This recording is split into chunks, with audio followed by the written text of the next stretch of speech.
hours a day. The sleep of 6 hours and 6 hours to 8 hours sleep is required our body in a day. What will happen while we sleep? When we sleep, our body our body absorbs cosmic energy and our brain gets relaxed. For the next day, our brain is sharp, since we are working with our brain and our mind, not with our physical body. That is the reason in our Vedas Sastras it has been told, Manasaha eva pashyati, manasa shrunoti, means my mind is only seeing, my mind is only hearing, and my mind is only working, not my body, not my ears, not my eyes. Yes, that is right. In order to give relaxation to my brain and mind, I should have a sleep of 6 hours to 8 hours in a day. Generally, you may tell, sir, I am sleeping 6 hours to 8 hours a day. But we have to check whether it is a sleep or just merely lying on the bed. What is the difference between lying on the bed and the sleep? The definition of the sleep according to Vedas Sastra will be like this: Abhava pratyayalambana va vritti nidra. The sleep is that where we don't have the collection of data through our senses and where there is no recollection of the data in our mind, and the state of nothing is sleep. Even if we have such type of sleep, half an hour or 1 hour in 6 to 8 hours of lying in our night, that gives more relaxation to our body as well as to our mind. Then okay, sir, I am 6 hours to 8 hours I am lying and I am getting down. Then how to go to sound sleep and how to have a sound and refreshed sleep? Yes, we have a great technique, a powerful technique which will take you immediately to the sleep when you go to the bed.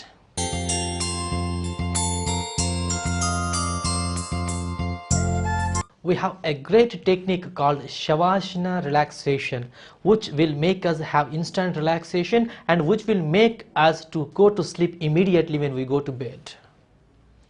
How to do Savasana? We have to lie down flatly on our back, and we have to keep our body very comfortable, loose and comfortable, and we should not hold any of our organ tight. And we have to close our eyes comfortably, and we should not hold our eyes tight like this. We should not do like this. Our eyes should be closed comfortably, and there should be a cheerful smile, a small cheerful smile on our face always. And we need to have abdominal breaths. So far we have been having our chest breathing. So far we have been taking inhaling and exhaling through the chest. We have to make a little change, that we need to have abdominal breathing. Means when you lie down on the floor, you have to inhale through your abdomen. The moment you inhale, you have to float your tummy up. And when you exhale, you have to pull the tummy slowly inside your spine, towards your spine. There should be depth when you exhale. Like this, you need to have a slow and deep breaths for some time.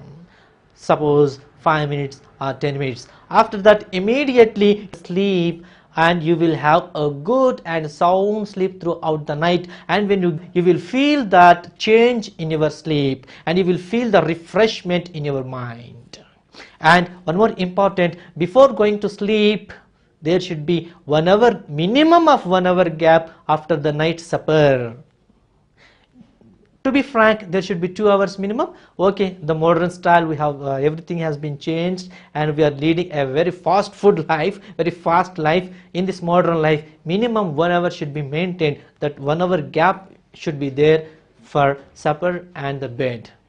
After that 1 hour, go to bed, perform Savasana and practice abdominal breaths. And before practicing abdominal breaths, take one sankalpa and one will in your mind. What the will is, I am going to have a sound sleep of 6 hours or 8 hours, and I am getting up tomorrow morning. I am waking up tomorrow morning by this time. And you have to see the entire thing in your mind. Means that you are having sound sleep and you are waking tomorrow morning at proper time, what has been fixed by you, and you are feeling that refreshment in your mind. Wow, what the relaxation in our mind. All the things you are seeing with your mind before going to the sleep. when you have this positive intention, positive attitude that you are going to have sleep, obviously you will have a sound sleep, because yad bhavam tad bhavati, whatever you feel, that we will do and that we will experience. So take the strong determination, a strong will that yes, I am going to have a sound and peaceful sleep. Obviously you will have sound and peaceful sleep, and the next day morning you will feel the change, that relaxation, that refreshment in your mind, and the lightness in your body, that suppleness and free flexibility in your body. The three major aspects of physical aspect are physical exercise, number 2 proper diet in proper timings, and the third is proper sleep, sound and a peaceful sleep.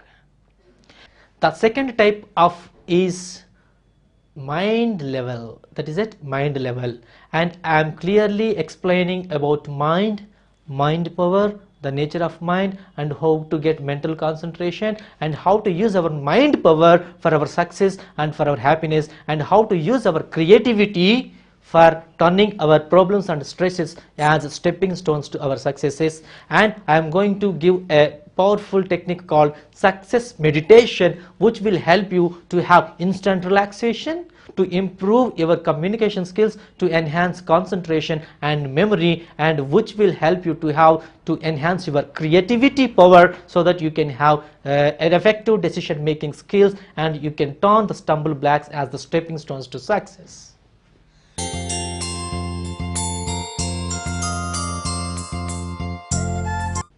Intellectual and social aspects.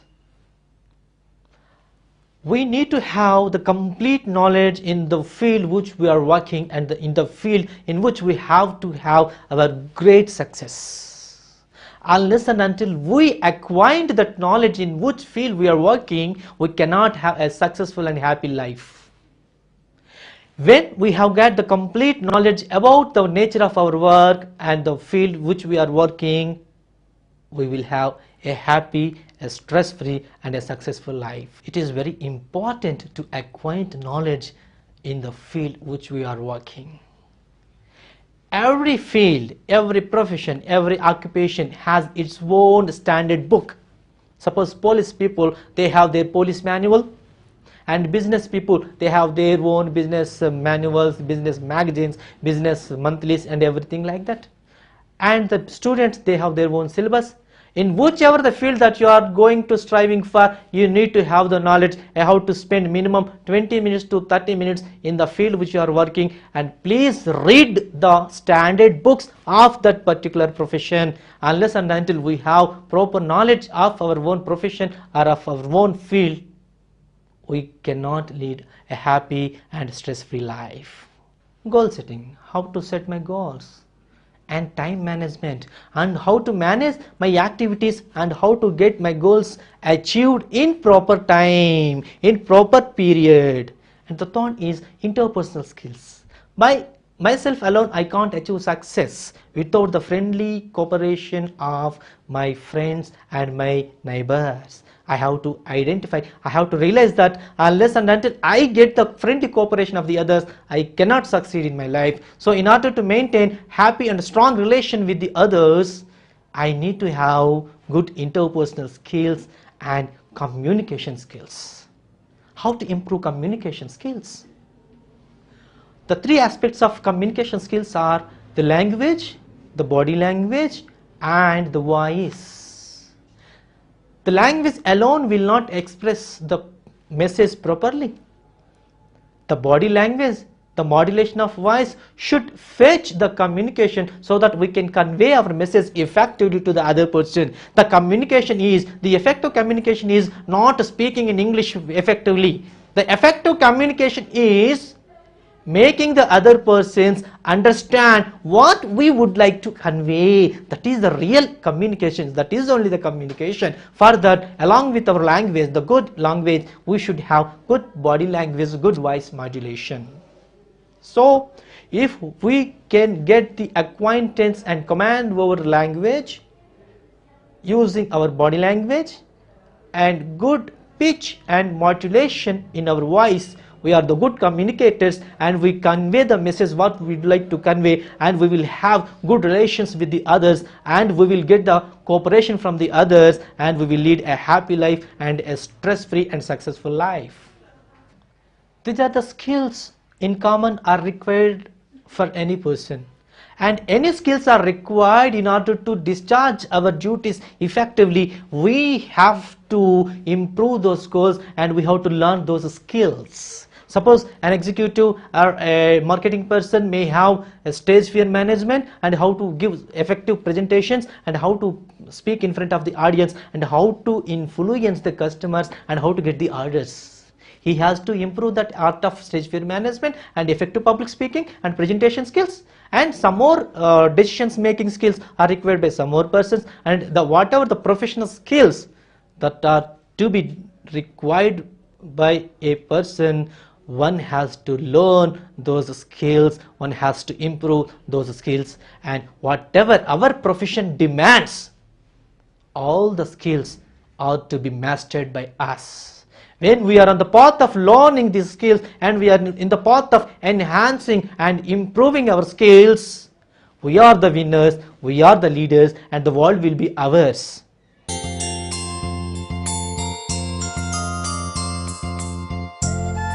Adi Atmika.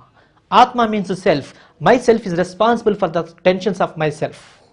As I told you, Ekam Sat Vipra Bahudha Vadanti. The truth is one. To form that truth, several ingredients involved. Like that, in order to form myself, who am I? Who am I? What is myself? We have to understand that. Myself is nothing but the combination of physical body, my mind, my senses, my intellect, as well as my spirit. According to Yoga Sastra, we have Sharira, Manas, Indriya Nigrah, Buddhi, as well as Atma. When there is proper combination, proper balance amongst all these five aspects of our body, there is balance in our life, there is happiness and success in our life. If any imbalance takes place amongst all these five basic things, there is imbalance.